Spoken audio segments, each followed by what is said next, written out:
Trust in the media. Do you have trust in the media to tell the truth? Of course you don't. But would you have more trust in the media if there were more Christians reporting in the media? That's the topic of today's show. Welcome to Bold and Blunt, and I am your host, Cheryl Chumley, giving you a Christian conservative view of today's news, politics, culture, and events. Christians in the media, that is the topic of today's Bold and Blunt. And it's on my mind because I just returned from Grapevine, Texas. That's out of Dallas, just outside of Dallas, where there was the National Religious Broadcasters Annual Conference. It was a great event, and what I most observed was the very many Christians who are actually in the media. I did not know this. I did not know there were so many. So we're going to talk about that great club called Christians in the Media and why that might matter to you. Wouldn't it be nice to know that the news you're digesting these days doesn't have to come from the secular, atheist, American-hating left?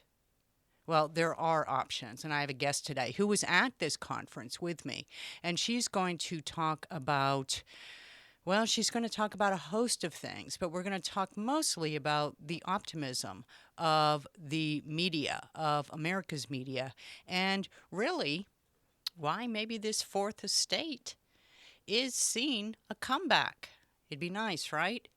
But first, let me give a quick heads up of a special deal the Washington Times is running, particularly for Bold and Blunt listeners, and that is a 50% off deal for a year's access to the digital platform of the Washington Times. Just go to washingtontimes.com/Cheryl, type in your info, and look, you'll have 50% discount for a full year's access to all the Washington Times has to offer. That's news, investigative reporting, it's great commentaries, and it's great podcasts like this one.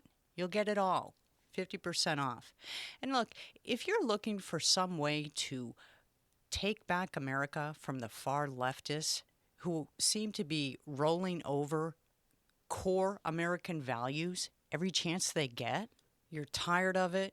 You're tired of your values, your principles, your beliefs being mocked and derided by the likes of Alexandria Ocasio-Cortez and MSNBC and so forth and so on and so forth and so on again. Why not do something that actually fights back? If you can't think of other ways to fight back, or maybe you don't have time because as a conservative, you're probably working instead of in the streets protesting. And so you don't have time. You don't have time to maybe go to all those meetings at your local government that you really should.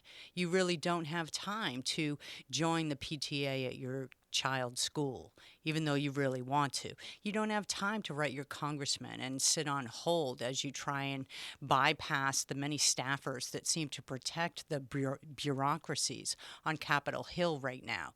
You don't have time to sit there and wait to tell your congressman, no, don't vote for this, or call your senator and say, yes, vote for that. Well, an easy way to fight back is to support members of the media or types of media that actually do that fighting for you, that do the investigative digging, that out the deep staters, that stand by the conservative values, the Christian conservative values, dare I say, that you yourself hold. And so I ask you, go ahead and sign up for the Washington Times digital version. And while you're at it, I would really appreciate if you would go to the washingtontimes.com, click on my hyperlinked name, and scroll down to the bottom of any of my commentaries and join my subscription list. Join my email subscription list to get right in your email box 3 times a week, Monday, Wednesday, and Friday, delivered right for your reading pleasure, right before lunchtime, my commentaries, along with my podcasts. So, if you want to fight, but you feel overwhelmed, that's a simple solution. Support newspapers like the Washington Times and, please join my subscription list. It helps. It really does. So, back to today's topic, trust in media. Trust in media. None of us trust the media these days, right? None of us. I mean, we all watch news and we have that big question mark hanging in the back of our minds, wondering, is this really truthful? I just wrote a commentary on Chris Wallace on Fox News, right? Chris Wallace on Fox News was interviewing just this past Sunday on Fox News Sunday, interviewing a Republican congressman. And Chris Wallace asked this Republican congressman, well, isn't it the Republicans who are actually defunding the police because they didn't vote for that American Rescue Plan, that $1.9 trillion boondoggle that was the dream of Joe Biden to take from the rich and even the middle class to give to the poor? It was a big socialist redistribution of wealth plan, and not one Republican voted for it because it was such a ridiculous socialist take from the rich, give to the poor plan. And it had really little to do with the coronavirus, right? So Chris Wallace of Fox News points out that within this boondoggle there was 350 billion, I think it was, for police, or maybe it was 360. Anyhow, Chris's point of view was that since not one Republican voted for this boondoggle of a plan, 1.9 trillion taxpayer waste, basically, that in essence it's Republicans who are defunding the police, not Democrats. See, this is why America does not trust the media, right? Because of crap like this. First off, and I wrote about this at the Washington Times in my recent commentary, one of my recent commentaries. First off, police are largely funded by local governments, right? Yes, there are Department of Justice grants, and there are other federal agencies and departments that issue out grant dollars and certain funding for localities to distribute to police for certain specific police uses, law enforcement uses. And there are also sometimes congressionally approved expenditures for localities to distribute to law enforcement, to police, such as this Joe Biden boondoggle plan. But by and large, police are funded at the local level. They go through the Board of Supervisors or the City Council every year. And you know what? I know this because for years, before I was at the Washington Times, for years, I covered local news. I sat in those Board of Supervisors and City Council meetings. And you know what? Even the Planning Commission and zoning meetings and the special committee meetings when something big would come up. I know how local government works. And I saw firsthand how budgets were formed and approved. And police budgets, law enforcement budgets, emergency responder budgets come from the localities. They come from the local governments. Education is usually the number one budget allotment from localities, followed very closely by law enforcement. So, Chris Wallace, thought maybe he was scoring political points. He thought maybe he was having his big aha moment by pointing out to the congressman that since no Republican voted for this federal boondoggle, that meant Republicans were actually defunding the police. But the better aha moment would have been to point out that Democrats, with their messaging, are constantly calling for defunding of the police. And by doing that, they're intruding on local domain because it's localities who have the right to determine how much money goes to law enforcement, not the federal government. So when Alexandria Ocasio-Cortez and Ilhan Omar and all the rest of the crew, when they all call for defunding their police, what they're doing is they're telling localities how to spend their money. So that would have been a point that could have been made, right? But that wasn't made. Instead, it was pointed at the Republicans for for taking responsibility, for being to blame, that is, for this whole defund the police movement, because Republicans did the right thing by not voting for this boondoggle. And now it's coming around because of the leftists in the media. It's coming around to bite them in the butt. It's so political. It's so disgustingly political how the left operates. And you know what? I'm including Chris Wallace on this because he could have had his aha moment by making a truthful, valid point about funding of police coming from localities, not the feds. But instead he didn't. He went low. He went low. He went low like the Democrats always do. He went low like the Democrats call other Democrats to do. And the other point here is that, and the congressman brought this out, it's the messaging. It's the messaging. Are Republicans out there running around with T-shirts that say defund the police? Are conservatives out there in the street throwing rocks at police vehicles and camping out in streets and drawing graffiti on police departments, the police buildings? Are Republicans out there taking over entire blocks of city streets and keeping police out and all as a way of drawing attention to their defund the police cause? Is that the Republican Party in the street doing that? Or is that the Republican Party supporting it, either openly or silently? No, it's all Democrats.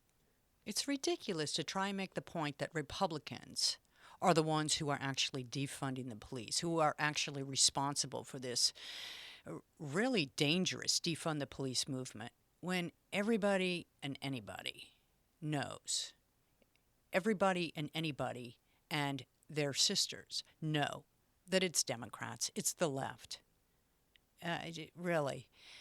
This is why Americans hate the media, okay? Case in point right there, just happened. Fewer Americans than ever before trust the mainstream media. That is a Forbes headline from February 20th, 2021. Fewer Americans than ever before trust the mainstream media. Why? Case in point, right? Chris Wallace, Chris Matthews Wallace. What's the difference, right? For the first time, I'm quoting from this Forbes piece now. For the first time, Edelman's annual Trust Barometer, which it shared with Axios, that's a news organization, Axios, revealed that fewer than half of all Americans acknowledge any kind of trust in the mainstream media. 56% of Americans, for example, said they agreed with the following statement. Here's the quoted statement. Journalists and reporters are purposely trying to mislead people by saying things they know are false or gross exaggerations, end quote, or spins on truth, or omissions of truth. This is the state of America's media. That's how it is. Which is why, and now we're coming full circle, we're coming back around to my main point of this bold and blunt segment, which is why more Christians in America's media would be great. It would do a lot to turn the tide of trust. It would do a lot to turn the tide of mistrust back to trust. Pew Research, it's been a long time, but Pew Research way back in 2004 did this excellent survey, Values and the Press. And in it, they found that, and I'm quoting, journalists at national and local news organizations are notably different from the general public in their ideology and attitudes toward political and social issues. Most national and local journalists, as well as a plurality of Americans, 41%, describe themselves as political moderates, but news people, especially national journalists, are more liberal and far less conservative than the general public. They're far less religious as well. And you know what? That is a huge distinction. Because if you have belief in a higher power, if you have belief in accountability, then you are far less prone to try and spin truths on the media job than your colleagues in the press who could care less about any sort of after earthly accountability because they don't believe in it. Major differences: God and morality, homosexuality. That's the headline from another portion of this Pew Research poll. The 1995 survey of journalists found particularly sharp differences between journalists and the public when it came to attitudes toward morality and homosexuality. A solid majority of Americans consistently have expressed the opinion that it is necessary to believe in God to be a moral person. Nearly 6 in 10, 58%, expressed that view in a 2002 Pew Research Center survey. Well, 40% said that belief in God is not a prerequisite for morality.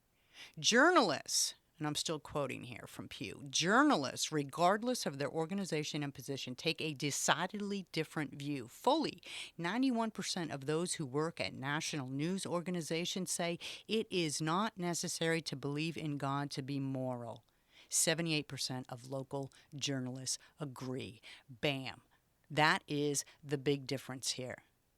Just like we need moral politicians to keep America's government on a moral, virtuous, rightfully compassed path, we need moral journalists to tell the truth in this country, to do their jobs in a way that honors truth, because in their personal lives, they want to honor God.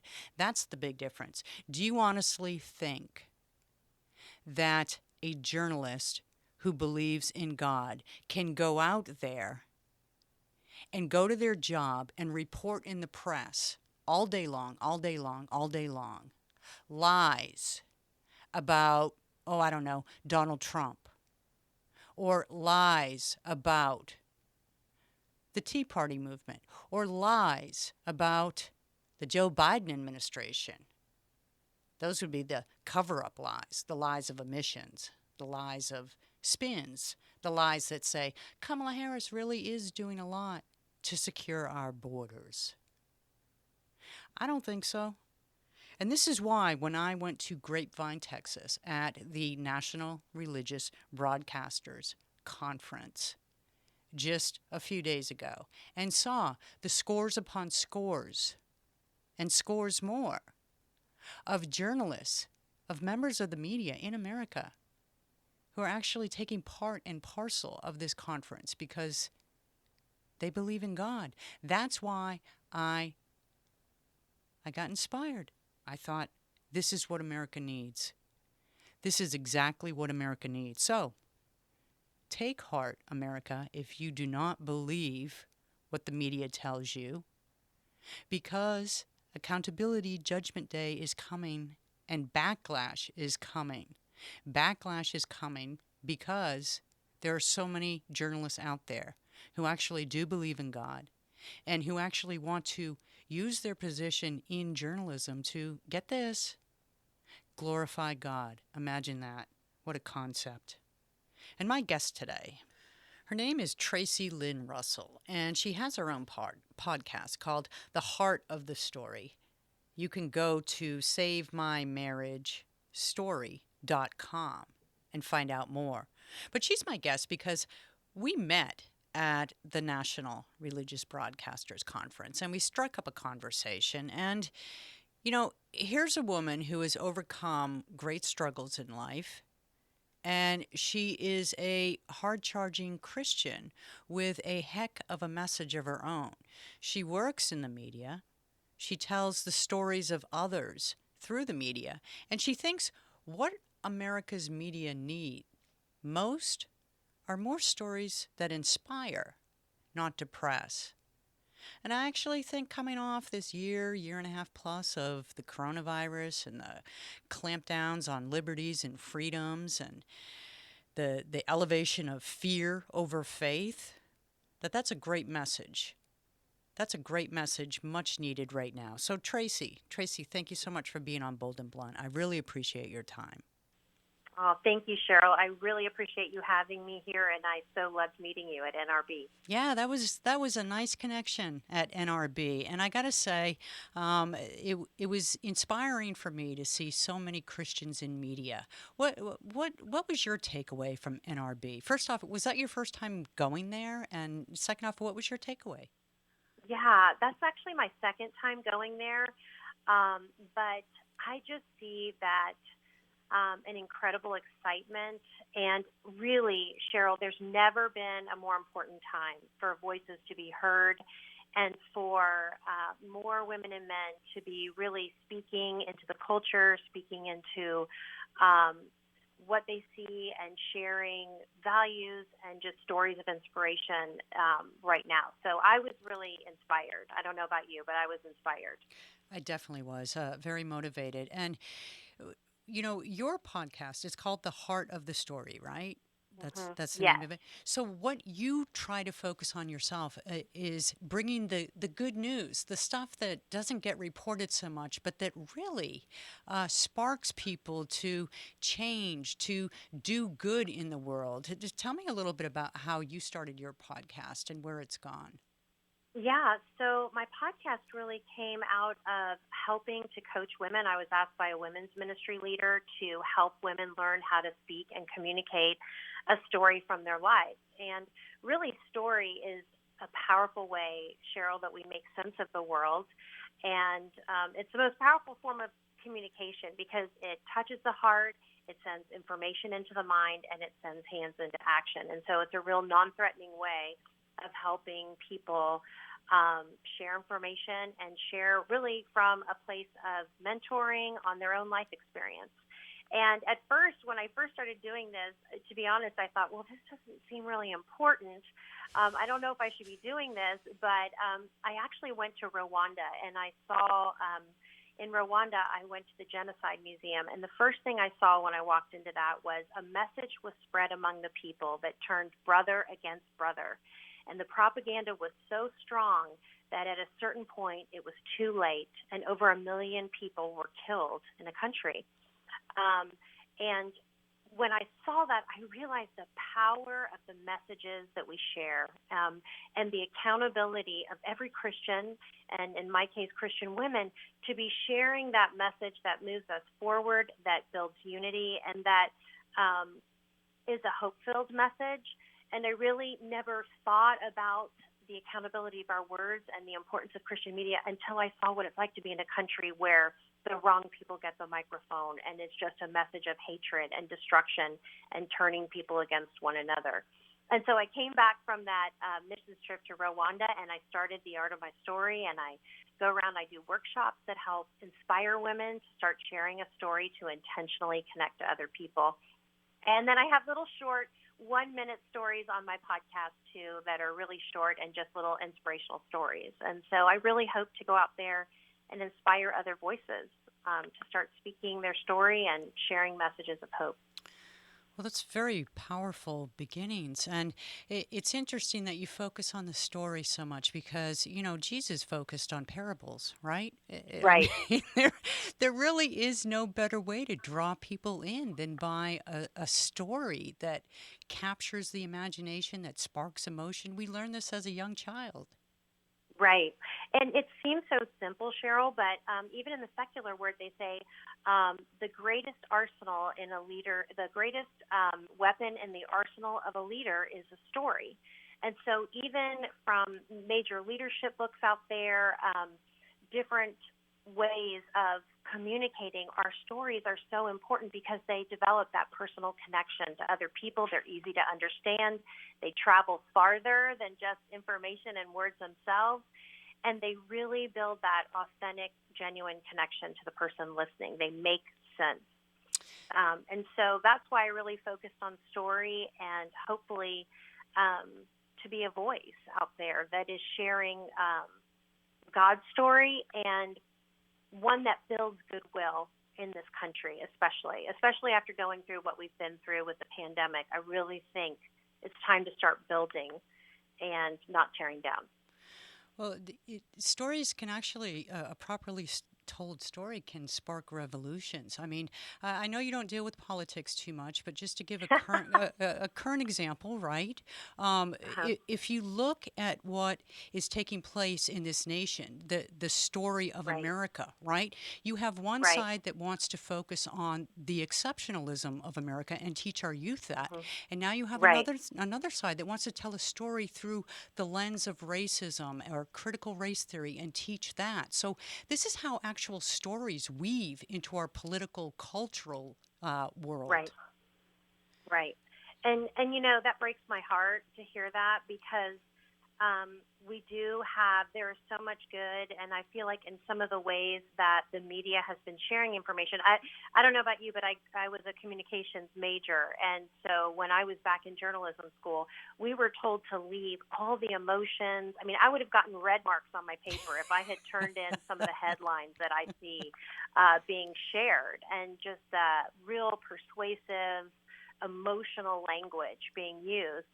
And I just feel like right now we've got to be so careful to really analyze the stories being shared, and the worldview behind those, because it does matter, and people are able to really sway that one way or another. And I feel like Christians have an accountability to share a better story than the one that's being circulated right now. Now, why women? And Why do you focus on trying to elevate the voices of women? hmm I feel like women are uniquely positioned um, on the home front. Like, we don't see ourselves in a battlefield, but we are on the battlefield. We're in the homes. We're in a generational position. So not only are some of the women that I work with wives and moms, but they're now grandmas. And they're getting to touch that next generation in really personal ways that can have incredible influence. And I think often in Christian culture, we don't see ourselves as major influencers unless we have a major ministry or we have a book written. But I believe that God has really shown me that the average Christian woman, and I use the word average just that every Christian woman has a story worth sharing. And that story has the power to change hearts and minds, to help offer hope and healing, and possibly that even being shared with one person can have the ability to change the world. And so we've got to be ready to be active communicators in this world. And the truth is, my other second takeaway from NRB was there's never been an easier time to share your message and what you feel like God really has on your heart, because the other thing is there used to be gatekeepers on media. You had to work at a television studio, you had to work at a radio station, you had to work at a newspaper. Well, now with podcasting, with just an internet cord, you can pretty much reach people that you may never ever be able to see in person. So the time has never been easier for us to really be empowered and be inspired to influence other people with our words. So that got me really excited too. Yeah, having free roam in the media Yeah. is something that we should really be thankful for in this country. And we only have a couple minutes left, but I think everybody would like to know some of the stories of inspiration that you have brought forward on your podcast, The Heart of the Story. Or if you prefer, you can talk about your own story of inspiration, because you have a great testimony to give. You Yeah. shared it with me at NRB, so feel free to pick Yeah. either of those options and go with it just to Right. finish the show. Yeah. So I just want to encourage anyone listening. 23 years ago, I had a story that I lived that I did not like at all. I was in a really difficult marriage, Cheryl. I ended up getting a divorce. I had a small child. I was a single mom. And I just felt like so many Christian people, like, how did this end up being my story? But God does not leave us in an abandoned story. And really, through many believers, through much prayer, the Lord actually reached out, and my ex-husband was brought to Christ in a Bible study. Now, I could not get that man to a Bible study during our marriage to save my life, but once we got divorced, sure enough, the Lord really brought him back, and we were able to be have a second chance. My mother-in-law actually left me the story of a woman who had been divorced and remarried as a Christian. And when I saw that story, I knew in my head a lot of things as a Christian. I knew what to do. But when I saw the story of another woman who was able to find forgiveness in her heart, I thought that could be me. And that story opened the door of my heart to let God work and give my husband and I a second chance. We've been remarried. We have 3 more children. And I just think how many stories there are in women's hearts and men's hearts that need to be shared that might be that seed of hope that could plant a new opportunity in someone else's life. And so that's what got me started too, is my story. I'm the recipient of someone caring enough to share their story with me, and I hope to share my story with others. And so we were able to share that story on Jean's Dobson this year. If you go to SaveMyMarriageStory.com, you can hear the story of our reconciliation. And we've been able to reach, that was a program with over 5 million listeners. And that's just one story that was able to reach out. So I'm grateful for that opportunity. I hope more people will take that opportunity to share what God's done in their life too.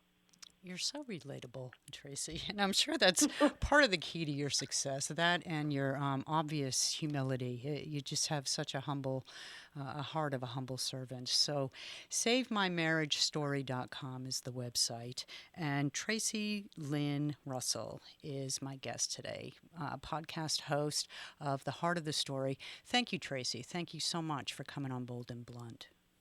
Oh, thanks, Cheryl. It's such an honor to be with you. I appreciate it. God bless. You too. So that was a little bit different, right? Bold and Blunt listeners. Usually, if you tune into my show, you hear a lot of talk about the Constitution, God-given rights, limits that are placed on government, and so forth. And today, it was about the story. But think about it. As I said earlier, Jesus spoke in parables for a reason. There is no better way to draw people to your way of thinking than illustrating your point of view by story. Analysis is good. Fact-based bullet points are good. Persuading through rhetoric and even argument is all good. But it's the story that actually sparks the imagination, that captures the heart, and that draws people, not just for the time being, but permanently toward your way of thinking. And if we care about the story of America going forward, then we should all take care in playing our role in telling that story in a way that ensures America's success going forward. It's American exceptionalism. That's the story that we want to tell. So do your part, figure out how your story plays into that, and get in the fight. And in the meanwhile, don't forget, be blunt, be bold.